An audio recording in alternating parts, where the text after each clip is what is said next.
Sveiki, čia Ramūnas iš atmerkakis.lt. Šiandien yra 11 diena, iššūkis ir šiandien visą dieną skyriau paaiškinimui. Yra toks posakis, man atrodo, Einšteinas sako, jeigu tu nemoki paaiškinti pats, tai tu pats to nesupranti. Tai va šiandien iš esmės ką pagrindę skyriau, tai yra, kad išsiaiškinti, ką mes turime padaryti. Tai yra, kokia iš viso tikslas koksai. Jeigu atmerkakis kažkokius video darom, koks jų tikslas, koks viso to apskritai tikslas, ką mes bandome pasiekti. Ir kai aiškinau pats arba rodžiau projektų vadovėms, pats įsiaiškinau, galvoje tiesiog pradėjo dėliotis, kai aš pradėjau aiškinti. Ir daugelis žmonių tikrai žinau, kad to nedaro, kad jie turi galvoje, volioja ten tas idėjas ir po to, kadangi nepraktikuota kalba yra ir išlenda kažkas tai tokio, kad toks maždaug toks dalykas. Tai vat šiandien tam skyriau labai laiko. Jeigu girdit, pas mus čia kažkoks vakarėlis yra, tai tenka tokiam sąlygom dirbti. Ir vienas dar pagrindinis dalykas, ką norėčiau iš jūsų žinoti, yra kiek žmonių iš jūsų žiūrit šitą iššūkį apskritai, kiekvieną dieną įsijungėt ir matot arba šį video bent jau žiūrit.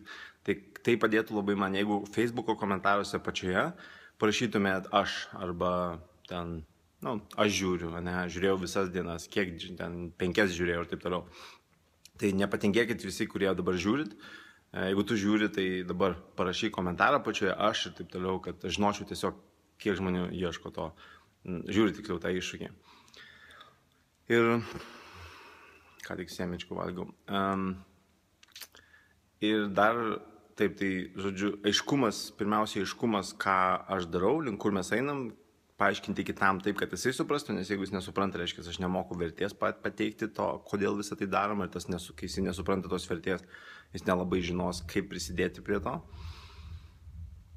Ir kitas dalykas tai, kad aš tiek turiu kontaktų, kad kažkaip vis dariau interneto pardavimą ir tik dabar pagalvojau, kad tai galiu skambyti ir siūlyti būtent kažkokią, įsigilinti, ko žmogui reikia, aišku, arba kokioje jis pozicijoje, sužinoti, ar jam tikrai to reikia, ir pasiūlyti ar tai konsultaciją, ar tai savo produktus.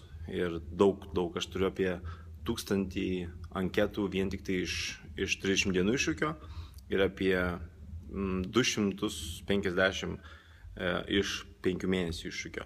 Taip kad yra 500, daugiau negu 500 užsiregistravusių, tai įdomu būtų sužinoti, kiek iš jūsų dabar šiuo metu žiūrit, arba pažiūrėti šitą video, parašykite pačioje komentarą.